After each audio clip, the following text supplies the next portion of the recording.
Okay, hello everybody.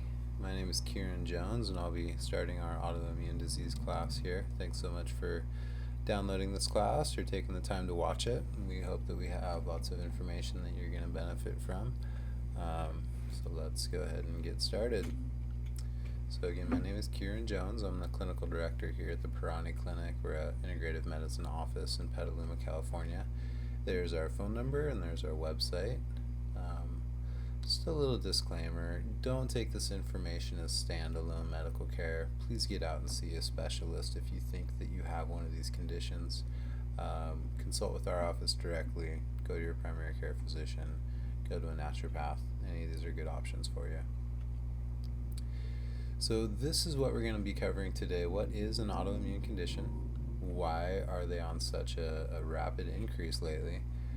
What's the current approach and why is it not working? And what can you do instead to prevent or mend these conditions?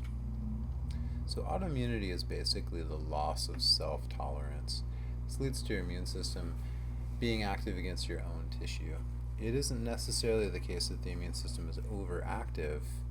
It's commonly referred to as that, more that the immune system is misdirected. It's attacking the wrong tissue. It's attacking yourself rather than the pathogens. So in an ideal situation, a pathogen comes in, it's engulfed by an immune cell, as we show here in the top, and then that immune cell displays the antigens from that pathogen to other immune cells. The other immune cells, being the T cell and the B cells, take those antigens and turn them into antibodies. These are the antibodies that fit on those antigens. Once your body has developed those antibodies, you can mount a much stronger response against that pathogen. So that's the immune system operating properly. Here's an example of what can go wrong. So on the left here we show antibodies binding to a bacteria antigen, and we also show in the picture the antigens that are on the surface of the body tissue, and in this picture those are shown as those blue squares. Now on the right you can see that instead of being squares, now those antigens on the cells are much more similar to those on the bacteria, and the antibodies that are attacking the bacteria are able to bind to the body's tissue as well. So this is an example of when the immune system no longer is having tolerance to the self-tissue and is attacking the self-tissue instead. Now what kind of autoimmune condition that's going to cause depends on the kind of tissue that is being attacked. So if it's joints, it could be rheumatoid arthritis. In the intestinal lining, we think of Crohn's disease and others, psoriasis with the skin, the thyroid, Hashimoto's or Graves' disease. In the brain, it could be MS, and the list really goes on. In fact, there's over 100 different kinds of autoimmune conditions that we know of. It's very serious, affects 50 million Americans, whereas heart disease and cancer combined only affect about 31 million, so much bigger condition. The costs that we spend on cancer in 1 year, about 57 billion, whereas on autoimmune diseases we spend a total of about $100 billion. So even financially it's a big problem. Yet despite being such a big problem, the research on autoimmune conditions has not been funded as well, and that could be why our clinical approach is so far behind. $591 million spent on autoimmune conditions, whereas $6 billion or $2.5 billion on heart disease and stroke and cancer. Not only is it a big problem now, but it seems to be getting worse. So since 1950, many conditions that are autoimmune in nature have doubled, tripled, or quadrupled in their incidence. Not only that, but public concern is finally rising. Most of us are now personally affected. We either have an autoimmune condition or we know somebody that does. These are startling to get because they seem to rise out of nowhere. They're long-lasting, they don't go away easily, and the symptoms are varied. They seem to come on and go without a real reason or cause, so it can be bewildering and make the patient feel kind of helpless at times. So I think these all drive public concern, and for good reason. The mindset historically was, there's conditions in your genes, your parents both have it, so you're going to get it. There's nothing we can do to prevent it. They thought that you couldn't really treat it till you actually developed the full-blown symptoms. So, even if you're showing early signs, it was go, live your life and come back when you have the full-blown disease, and we'll treat it then. And treating it basically meant suppressing your immune system to reduce your symptoms. Now, a better mindset might be, well, you have the gene, so let's keep that gene from expressing. Or, you don't have it yet, now let's work hard to prevent you from getting it rather than waiting until you have it to treat it. Also, once you have it, instead of just suppressing your immune system, let's re-educate it not to attack self-tissue. So the real underlying causes, kind of the nuts and bolts of autoimmune conditions and why they happen, really consist of these 5 parts: genes, toxins, diet, lifestyle, and infections. So we'll cover each of these in our talk today. Now, the wisdom used to be, lived a healthy lifestyle, you didn't get sick. Eat right, get exercise, don't get too stressed, and get lots of sleep. But then we discovered the human genome, and we found that certain genes associated with certain conditions. So, for instance, HLA-B27 associated with ankylosing spondylitis. HLA-DQ8 was the gene that we associated with these conditions, and then ANKRD1 associated with MS and heart disease. It seemed that we had unlocked the cause of all disease. But if we think back to this graph we showed earlier, these autoimmune conditions have increased significantly in the last 50 years, whereas our genes have not changed in 50 years. It takes thousands or millions of years for our genes to change significantly. Not only that, but studies that have been done on identical twins often find that autoimmune diseases that have a genetic factor often only show up in one of the 2 twins, whereas the other twin is unaffected. So if it was truly genetic, we would expect both of the twins to get it rather than just one. So we now understand that there's this new field called epigenetics. Epi, the prefix meaning around, and then genetic, obviously referring to your genetic material. The study of epigenetics is the study of the influence our environment has on our genes. So how we eat, how we sleep, what we're exposed to, and how that environment can either turn on these genes or turn them off or keep them from expressing. So this is why one twin didn't get it and the other one did. So some of the triggers that we know of that turn on and turn off genes are what you eat is the biggest, but also your stress level, your sleep, and your activity level also affect it. So that ancient wisdom was actually pretty wise, it turns out.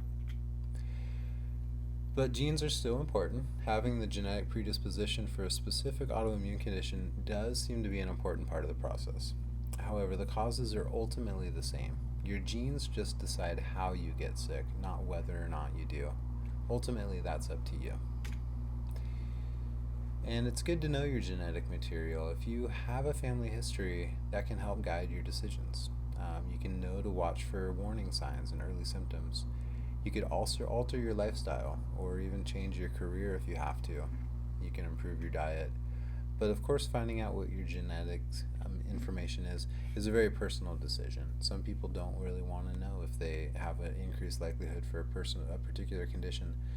But because having that information early allows you to make decisions that could drastically alter your experience later in life, I really think it's worth finding out. So the key takeaway here is to, number 1, investigate your risk. Check with your family history. And if you don't have family history, then go ahead and do genetic testing. If you're adopted or if you don't know the family history of one or both of your parents, definitely go through the genetic testing because it'll replace that information and be very useful for you clinically going forward. Second real cause is toxins. So these have become very common in our environment in an increasing manner since the Industrial Revolution, and they cause immune disruption in multiple ways. Mercury, for instance, exposes the inside of the cell nucleus to the immune system, so it induces the immune system against the contents of the cell nucleus. TCE, or trichloroethylene, is a compound widely used in American industries such as dry cleaning, and this causes lupus, systemic sclerosis, and autoimmune hepatitis, even at low-level exposures when they are prolonged. Aluminum also increases the immune system's activation against the cell nucleus. Aluminum from vaccinations has also been found to be the cause of macrophytic myofasciitis, which is an autoimmune condition that causes muscle pain and fatigue. It's similar to chronic fatigue syndrome. Polychlorinated bisphenols drive the production of antibodies against the thyroid gland. And petrochemicals can also cause thyroid Hashimoto's or Graves' disease. But you might be wondering, how is it that these toxins can cause autoimmune conditions? And the answer is that toxins can act as something called an adjuvant. Adjuvants are compounds that stimulate our immune system to be more active, more vigilant, and to forget who are the good guys and who are the bad guys. So this is the chair of research at Israel's Center of Autoimmunity. His name is Dr. Yehuda Schoenfeld, and he defines an adjuvant pretty clearly as any substance that acts to accelerate, prolong, or enhance antigenic specific immune response. And he's done quite a bit of research into adjuvants, so much in fact that he's coined a term, autoimmune inflammatory syndrome induced by adjuvants. So basically, he's going a step further and even naming a disease, the spectrum of immune-mediated diseases triggered by an adjuvant stimulus, such as chronic exposure to silicone, tetramethylpentadecane, pristane, aluminum, and other adjuvants, as well as even infectious components that can also have an adjuvant effect. So we'll cover infections a little later. So basically he's saying that these compounds are all immune agitators. These compounds drive autoimmunity. They make the immune system more likely to find a culprit to target, and that's why they're included in vaccinations. They induce the immune system to be more likely to remember whatever it is this vaccine is built for. But the problem is that these compounds can do the same thing with your own tissue. So the important takeaway from the toxin section is limit your toxin exposure if you can. And doing that involves a lot of different steps. Now, fortunately, we have a free ebook that you can download if you just go to our website. Good detoxification is probably more than we're going to be able to cover in this short talk. But if you navigate to our website, www.pirani.co, you can go to the homepage here and have an opportunity to download your free ebook. Just enter your information and we'll email it to you right away. It has a pretty long section on how to reduce your toxin exposure and also how to strengthen your body so that you can handle more effectively those toxins that you might already have. The next cause is diet. So what are you eating? There's two big ways that diet can cause autoimmunity. The first is cross-reactivity, and the second is intestinal membrane integrity. So cross-reactivity is when the proteins in food look so similar to structures in your own body that they end up driving an immune response against your own tissue. It's basically a case of mistaken identity. One good example of this is the relationship between type 1 diabetes and dairy consumption. So if you look at the graph here, we see that Japan has both the least consumption of milk and the least incidence of type 1 diabetes. And it follows clearly as countries increase their consumption of dairy, they increase the prevalence of type 1 diabetes, with Finland at the far upper right, the highest incidence and the highest consumption. So a study in the American Journal of Clinical Nutrition even found that the same association is present within families with a heavy dairy consumption. So it's more than just a national connection. One theory that explains this is that there's a cross-reactivity that's occurring between a protein in dairy called beta-lactoglobulin and a protein in the pancreatic cells. So basically antibodies are created against the beta-lactoglobulin, and because it's so similar, these antibodies are able to also bind to glycodelin, which is a protein on the pancreatic cell. So this is that example of cross-reactivity or molecular mimicry. Another food that's a problem is gluten, and gluten has an effect in a different way. It's a clear trigger for celiac disease, and people that have celiac disease need to be 100% avoidant of gluten for the rest of their life. Whereas people with other autoimmune conditions also benefit from eliminating gluten from their diet, even though they don't have celiac disease. If we look a little more closely at exactly what gluten does inside the gut, you'll understand why that's the case and why it is important to eliminate gluten. So basically what happens is gluten mediates the opening of tight-celled junctions in the intestinal lining. So on the right here we have normal intestines on the upper portion, And in the lower portion, you see that the cells are kind of sliding apart, and those brown fragments of food are able to freely pass between the cells and end up getting into the blood vessel, or causing something we call leaky gut. Here we see another picture of it with undigested food particles moving in between the cells and causing inflammation at the blood vessel level and at the lymphatics. This is possible with gluten because of something called zonulin. So recent research by Alessio Fasano found that gluten is able to mediate the release of this compound zonulin from cells, and zonulin is able to thereby open these tight cell junctions in between cells.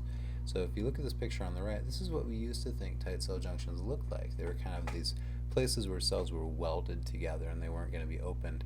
But it turns out that it's much more like cells that are tied together by shoelaces. And when gluten's present, your body releases zonulin, and zonulin allows these cells to slide open, unties the shoelace, and they can move apart. These cells release zonulin in two main situations. Number one, when there's some kind of infection present, and number two, when gluten is present. So here's those shoelaces. Here's on the upper left here we have gluten coming in, and gluten fragments binding to a receptor site on the intestinal cell. The cell then makes and releases zonulin into the intestines, and once it's in the intestines, it binds to another receptor site on the surface of the cell and mediates those cells untying their shoelaces and opening up, allowing these fragments of food to come in. And once they come in, you can see they're binding to T cells, which is an immune cell. And they're binding to that cell and activating the immune system against that particular food. If there happens to be a cross reaction with that food and a tissue in the body, then that could turn into an autoimmune condition. So intestinal integrity is a paramount factor in preventing autoimmune conditions. And it's really the size that's the key factor here. Small fragments of food, like the ones that are normally absorbed through your intestinal cells, those are immunologically inactive. They're inert fragments. They're just food. Large fragments, on the other hand, they excite the immune system into action. So a good example of this is if you think of Legos, right? If somebody comes to you and hands you a single Lego, well, you don't recognize that as anything. It's not a castle or a spaceship. It's just a Lego. On the other hand, on the top picture, if somebody removes an arm or the head or the bottom half of Mario and brings them to you, it's a bunch of Legos stuck together, but you can recognize that this was used to build something, and maybe you'll even recognize Mario from that picture. The immune system does something similar. If it's just individual small fragments of food that are coming through in their smallest building block level, the immune system has no response. But when the cells are damaged and open, large fragments of food move down that aren't completely digested yet, the immune system sees those and recognizes that there's something there. It sees it as a potential invader and mounts an immune system reaction to it. So that increased activity at the cell margin basically means there's inflammation. That's what inflammation is. It's the immune system being very active and releasing cytokines and all kinds of messaging proteins and molecules. So increased immune activity is one of the things that happens. The other thing that happens is you have increased exposure to antigens. So all these different little fragments of food are all antigenic information that the immune system can then use to mount a response to your own tissue. It also increases your absorption of toxins. And from our talk about how adjuvants work, you can understand how toxins could be a driver of autoimmune conditions as well. So the important takeaway here is, if you have an autoimmune condition, absolutely eliminate gluten. But I would also recommend you work with a practitioner to identify other culprits in your diet, because it may be more than just gluten for you. And getting your gut healthy, getting rid of that leaky gut, can be a long process, and you need some pretty specific testing for that. So you might wonder, what should I eat? Well, here are the key categories is nutrient and phytonutrient dense food. So that basically means that for every calorie that you bring in, you're bringing in lots of vitamins, lots of minerals, lots of phytonutrients. You're bringing in lots of the healthy stuff with those calories. Good comparison is between kale, which is very nutrient dense, very few calories, but lots and lots of vitamins and minerals, right? versus like white rice. White rice doesn't have a whole lot of vitamins and minerals. Most of the good ones that were in rice were removed when the husk of the rice was removed. So it's really just carbohydrates. So that's very not nutrient dense. Second thing about your food is you want it to be microbiome friendly. So you want it to feed the healthy, happy bacteria down in your large intestine. That means lots of healthy fiber, soluble fiber and insoluble, as well as consuming fermented foods frequently, at least once or twice a day. You also want your diet to be minimally processed, and you'd like your diet to be free of toxins. And we talked about why that's important. We'll get into the specifics of a healthy diet, though, in just a moment. The fourth category is lifestyle. So these are the three big areas in lifestyle. Lack of sleep, lack of exercise, and too much stress. These are the things that really drive your body to turn on those genes that you don't want turned on. The CDC recently said that insufficient sleep is a public health epidemic as we're all driving to make more money and make ends meet with two parents working. Disrupted or insufficient sleep results in systemic increases in inflammation markers, reduction in healing, and immune system disruption. This is from the Journal of American College of Cardiology in 2004. Exercise. Moderate exercise reduces inflammation markers, expresses protective genes, and suppresses parts of the immune system involved in autoimmunity. So you can see why exercise would be a very important thing. Moderate and vigorous exercise is what you want to go for. If you're exercising too much or too frequently, you end up increasing your body's stress markers, and you end up driving more autoimmune activity. Likewise, exercise that's not vigorous enough is probably failing to have a protective effect. And the stress response we all are pretty familiar with these days. It's intended to only be for a brief period of time, just a brief mode of operation. When it's brief, the benefits tend to outweigh the harms, but when it carries on is when problems ensue. So, autoimmune conditions associate pretty significantly with stress. So here's 3 citations representing that. In the British Medical Journal in 2004, they said the meta-analysis they did showed a significant increase in risk of exacerbation in multiple sclerosis after stressful life events. In the Autoimmunity Review in 2010, they said that many retrospective studies found that a high proportion, up to 80% of patients, reported uncommon emotional stress before disease onset. And in neuroimmunomodulation in 2006, they said stress is now recognized as an important risk factor in the pathogenesis of autoimmune rheumatic disease. So it's more than just feeling stressed, it's having a very significant and scientifically validated effect on your health when you're stressed out. So it's worth taking it seriously. So stress results basically in a skewed immune presentation, and that can lead to more autoimmune activity and less of a balanced, healthy immune response. Basically, here's what's happening. Your immune cells, when they're initially made, are differentiated into several different cell types. This is an oversimplification, but it's enough to get the concept. Your immune cells convert into either Th1, Th2, Th17, or T regulatory cells. Now, Th1 and Th2 are kind of your foot soldiers. They're doing the basic work of fighting infection and keeping your immune system operating. People with autoimmune conditions tend to have an imbalanced ratio of Th1 and Th2. So having those at the same level is important. Th17 are also highly causative of autoimmunity. People with autoimmune conditions tend to have an increased prevalence of Th17. And then T regulatory cells are the cells that downregulate excessive immune activity. So if your immune system is really attacking a particular part of your body, it's the T regulatory cells that are going to bring that excessive immune activity down. So you want lots and lots of T regulatory cells, not so many Th17s, and you want an even ratio of Th1 to Th2. But excessive stress skews the differentiation of T cells in making more Th17 cells and fewer T regulatory cells. That's going to result in an increased landscape, an increased likelihood to get an autoimmune condition. So just reducing your stress can really decrease the significant, the likelihood of you getting an autoimmune condition. So the key takeaway from this section is Get enough sleep. That means 7 to 8 hours for you grown-ups. Get exercise, 30 minutes, 3 to 5 times a week. Reduce your stress level through targeted interventions such as meditation, prayer, even exercise and sleep can help reduce stress. The next section is infections.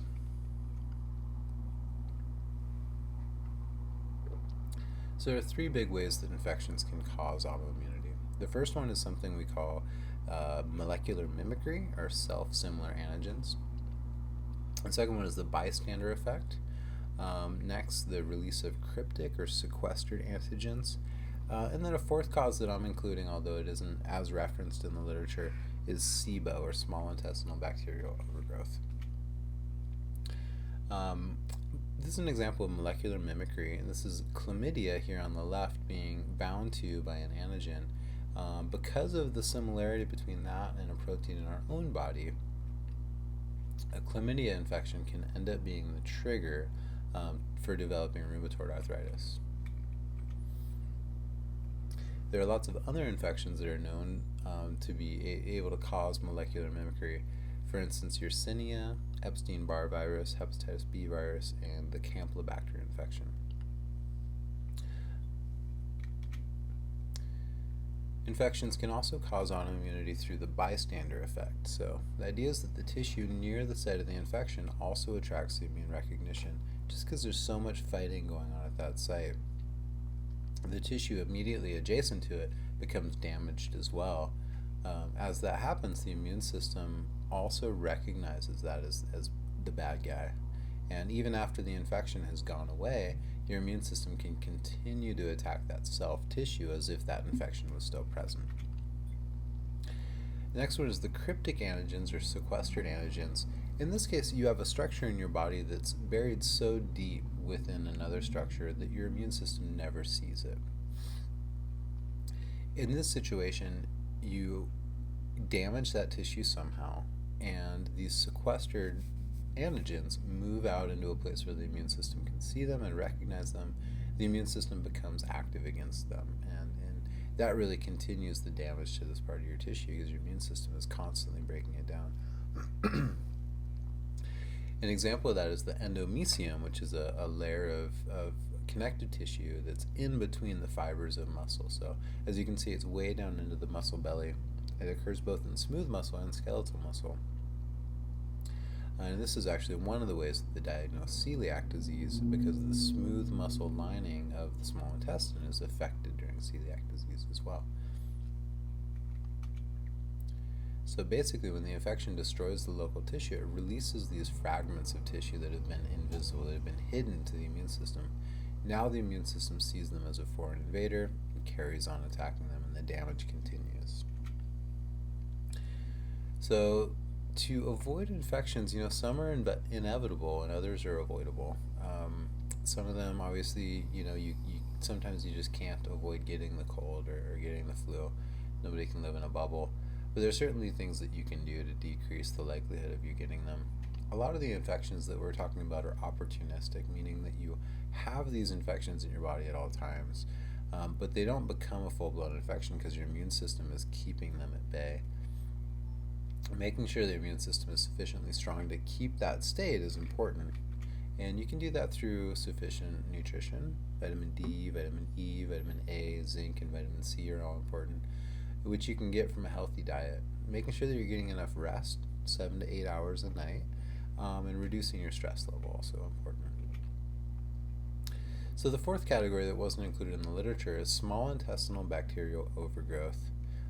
And the reason that I'm including this is because bacteria can also cause the release of zonulin and affect the integrity of the margin of the intestines.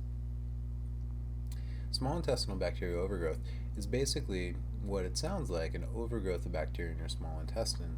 We've all heard that our body needs healthy bacteria living in our digestive tract, but those are mainly isolated to the large intestine. They shouldn't be significantly populating the small intestine. So SIBO is caused mainly by a diet high in fructose and processed foods. These cause the bacteria to grow in the upper GI. When we consume these foods, we bring in ready carbohydrates faster than the body can easily absorb them. that leaves a surplus of fuel in the small intestine that drives the growth of new bacteria and allows that to be a colonizing place for bacteria. So decreasing the refined foods and decreasing the high fructose corn syrup in your diet will really decrease the likelihood of you getting SIBO. Other causes of SIBO can be like an H. pylori infection where you're decreasing your stomach acid. Having these bacteria in your gut causes inflammation, leaky gut, increased absorption of toxins. It also reduces the available fiber for later bacteria, and that's important because the healthy bacteria in your large intestine have a lot to do with maintaining a well-balanced immune system. So the key takeaways from this section are, support your immune function with lots of fruits and vegetables. Those are going to give you those important nutrients. Avoid infections as much as possible and avoid processed foods so you can prevent getting SIBO. So let's quickly just review the different areas of focus here. Those 5 are genes, toxins, diet, lifestyle, and infections. So the action steps that we gave you for each of those areas are as follows. For the genes, we said, look at your family history. Find out what sort of autoimmune conditions have happened in your family. If you don't have that information, or if you just feel like you want to look a little deeper, go ahead and get genetic testing and find out what markers you have. Be on the lookout for symptoms if you have a family history. If somebody in your family had lupus in the past and you start getting an odd discoloration on your face or kind of random joint pains, jump the gun and be a little early. Get in and have them checked out. That's important in autoimmune conditions because a lot of times they progress pretty far before these people actually make it in and see a doctor about it, just because the symptoms kind of seem so odd. They come on in such a gradual way usually. So don't wait too long. Get in early. More things can be done sooner, obviously. If there's a strong family history and you're feeling fine, you don't have any symptoms, go ahead and be a little stricter with your diet and the things that you do anyway. Make sure that you're acting in a preventative way, because if you have a family history, it's very likely that you already have those genetic markers. You have a switch inside your body that's just waiting to turn on. And when it turns on, you're going to start getting that condition. So do everything you can to keep that switch from turning on. Follow the diet recommendations. Avoid toxins. You know what to do now. The next section was the toxins. So if you have risks such as genetic risks or a family history, then definitely avoid those toxin exposures even more than you would just normally. Throughout the year, do periodic detoxifications where you take maybe a week or 2 weeks, eat very clean, you take additional supplements to support your liver and kidneys, make sure that your body's well supplied with all the micronutrients that you need to help your body properly detoxify. So maybe once, twice, 3 times a year do that. I think that's a good recommendation for anybody, no matter who you are. Update your personal products. So this goes especially for all those women out there. Autoimmune conditions are actually much more common in women than they are in men. And so it's even more important that you women take a look at your different cosmetics, your shampoos and lotions and different body care products. Look at the ingredient lists on there. There's a list of different compounds that you want to watch for, and you can get that from our ebook. You can also get that from a lot of different sites online. Go home and review all your cosmetics and all your different personal products and make sure that those compounds aren't listed on the ingredient list, because you absorb those toxins right through your skin as if you ate them. So make that a big priority. Ensure that all the natural detoxifiers are in your diet already. So we'll cover these when we get into the diet section. Get out and sweat periodically, whether it's from exercise, jumping in the sauna or the steam room. Your skin is a really effective detoxification organ. You can really get rid of heavy metals pretty effectively. You can even lower your cholesterol a little bit if you get out and sweat. So do that. Do it in moderation. Obviously, don't overdo it when it comes to the sweating. Our diet recommendations are broken down into 3 tiers. So tier 1 is for people that are basically healthy. They just kind of want to stay that way.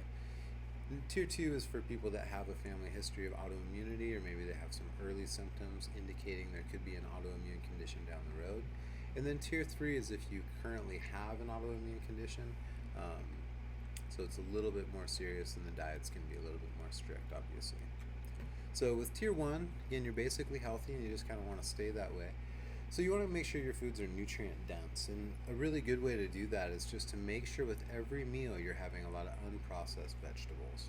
Very high in nutrients, very low in calories. Pretty easy call. Also, replace all your snacks. Your snacks typically are like granola bars and cookies and bagels and things like that.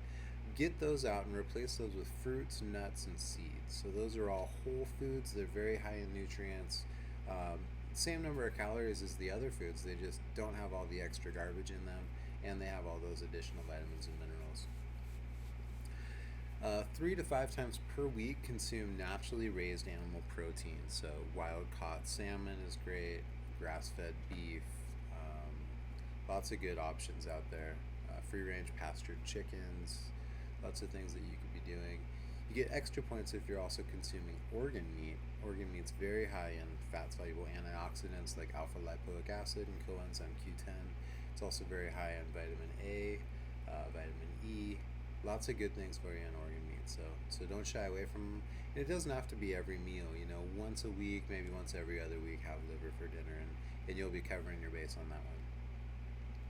When it comes to gluten and sweets, not more than 3 times per week for this category. If you're consuming them that infrequently, then it really is going to be like a treat for you having a sweet. Not like it is now where we just kind of consume them all day long. And then grains, we'd prefer that you choose those only in the whole form as often as possible. So when you take that grain and grind it into a flour and then cook it into like a pasta or a piece of bread or something like that, even if it's whole grain bread or whole grain pasta, you still would prefer that you're eating the grain itself in its whole form. There's a couple reasons why. Number one is that when you're grinding it, you're changing the glycemic index. You're changing how quickly your body can absorb that grain, the carbohydrates in that grain. Foods that have a higher glycemic index or a higher glycemic load, they're going to cause some insulin resistance. They're going to cause your fasting glucose to go up. All those things increase inflammation. So even if your autoimmune condition isn't related to diabetes, but something else, you still want to be aware of this, because as you're increasing insulin resistance, you're increasing inflammation. And all autoimmune conditions have a huge inflammatory component. So make sure that your foods are low glycemic index, and a good way to do that is just to avoid the ground grains. Look for grains in whole form instead. For tier 2, again, we have the nutrient dense component, so unprocessed vegetables with every meal, fruits, nuts, and seeds for snacks. Same thing with organ meats, you get extra points for that. Naturally raised animal protein 3 to 5 times a week. With the gluten and the sweets, try to reduce it to 1 time per week. And then dairy also, not more than 1 time per week. Dairy is a problematic cross-reacting food for a lot of people in a lot of autoimmune conditions. Also, a lot of people don't digest the lactose in milk as well as they need to. And when you don't digest it well, you end up again compromising that gut membrane integrity, leading to kind of the cascade that results in autoimmune conditions. When it comes to the grains, again, try not to have them in the ground form, but eat them as often as you can. Eat them in the whole form, rather. And don't eat them more than once per day. And tier 3 is these people that have a full-blown autoimmune condition. They're experiencing symptoms, so you're really trying to get that autoimmune condition to decrease and kind of go into remission. So same thing with vegetables. Avoid the high glycemic foods for your snacks, and switch instead to your fruits, nuts, and seeds. Same thing with the animal protein. In this case, the organ meats are not just suggested, but highly recommended. So definitely get those in once a week. Grains, only whole. No more ground grains, no flours, nothing like that. Only the whole grains in the case of like rice, quinoa, things like that. In tier 3 people, no gluten, no eggs, no dairy, no sugar, and no legumes. So those 5 things tend to be highly problematic for autoimmune conditions. Doesn't mean that you can never eat these foods again, but you want to keep these foods out until your symptoms have reduced significantly, basically until your condition's in remission. And if your symptoms don't go away removing these foods, that doesn't mean that you can reintroduce these foods. It means that there's other pieces that you haven't addressed yet. So keep these foods out of your diet if you still have symptoms, and start looking around for where the symptoms are still coming from. If it's toxins, if it's stress, start addressing the other components of your life. Another thing that you would definitely want to do if you're in this tier 3 category is see a practitioner and do an elimination diet with them. So it's suggested for tier 2 as well, because you do have the possibility of developing an autoimmune condition in tier 2. And because of that, you want to remove any triggers you can from your environment. And it could be that you have some food triggers that you don't know about. So an elimination diet is a more personalized way to eliminate all the possible culprits from your diet. You basically start with rice, fresh fish, turkey, lamb, fruit, except for the citrus family, and vegetables, except for no nightshades, so no tomatoes, eggplant, potatoes. You can use olive oil for cooking or for salad dressing, and you can use stevia as needed. You can also use spices and salt. So you consume like that for 1 week. At the end of that 1 week, you start reintroducing foods one at a time. So for instance, you can start with dairy, you add dairy back into your diet, watch for 3 days to see if you get symptoms eating dairy. If you don't, then that's fine. You can keep dairy in, add in the next food. If in the course of that 3 days you do get symptoms, then stop that food and then give yourself 3 days for those symptoms to clear, for any reaction to the dairy to completely go away. Once it has, you're back to baseline. Now you know you can't consume dairy. Introduce the next food, and you just kind of tick your way down the list like that, figuring out all the foods you can eat and you can't eat. Once you have that list, you can follow that for the next 10 years and really effectively manage your symptoms. If that sounds like it's a lot of work, and it is, you can also do a blood test, but keep in mind that these blood tests are often pretty unreliable. We use a laboratory that we really like and we think it is reliable. They test about 150 different foods, and they do a couple differences that lead us to trust them. One of the things that they do is they use purified samples of the antigens. So when a company does these tests, they get your blood and basically see if your immune cells react with, or if you have antibodies to, rather, different antigens from different foods. So they mix together the sample from your blood with the antigens of beets and the antigens from beef and from eggs and so on. But often those antigens that companies use aren't very clean. They're contaminated with a lot of other things. So the company we use, they purify their samples first to make sure it's a pure antigen sample. Then they use that to test. The other thing that they do is they test every sample twice, side by side. And so if they're significantly different, those two tests, then they redo everything because somehow something went wrong. But the gold standard is definitely an elimination and reintroduction diet. If that's not practical for you, then check in with doing a test like this. More general diet recommendations that everybody should follow are eat organic as much as possible. Eat minimally processed as a rule. So you want to basically eat your food as close to the ground as you can, as many steps as you can remove between you and your food. That's where you want to get it. If you can drive right out to the farm and get it from the farmer and cook it at home, that would be ideal. Take eating as an important task. So relax when you eat. Chew your food completely. And that's not just, it sounds so simple that it's almost silly, but that really is pretty profound information for being able to improve your health from a digestive standpoint. So when you are relaxing and really being present with what you're doing when you're eating, your digestive system is turning on. It's aware of what's happening. You put a bite of food in, the flavors come in, your body is getting ready to receive that food digestively. Your stomach acid is getting made, your pancreas is making pancreatic juices that are going to help digest your food. Your liver is expressing bile down into your gallbladder in preparation for the fats that are in that meal to move its way into your stomach and into your small intestine. So everything is getting primed as you're chewing. Also, obviously, when you chew, you're breaking things down more completely so that your digestion can basically just get to it easier.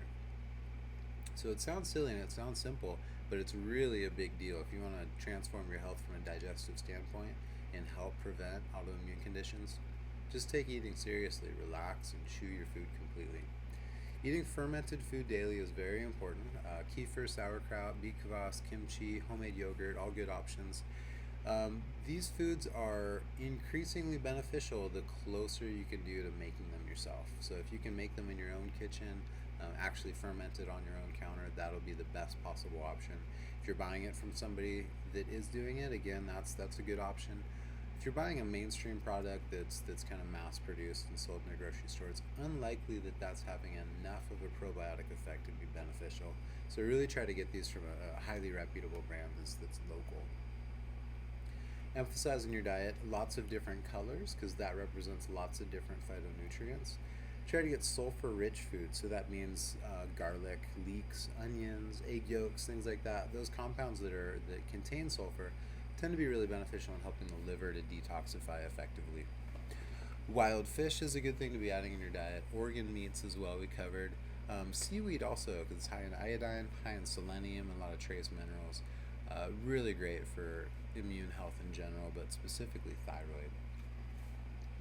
So that's our talk today. Thanks so much, everybody. If you have any questions, feel free to go to our website. You can enter your questions directly on our website.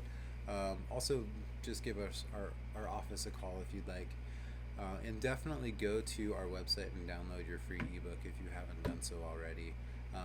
This is it's about 30 pages, and it's a lot of great information. It's the same information that we sit down with our patients and go over when we get new patients into our office.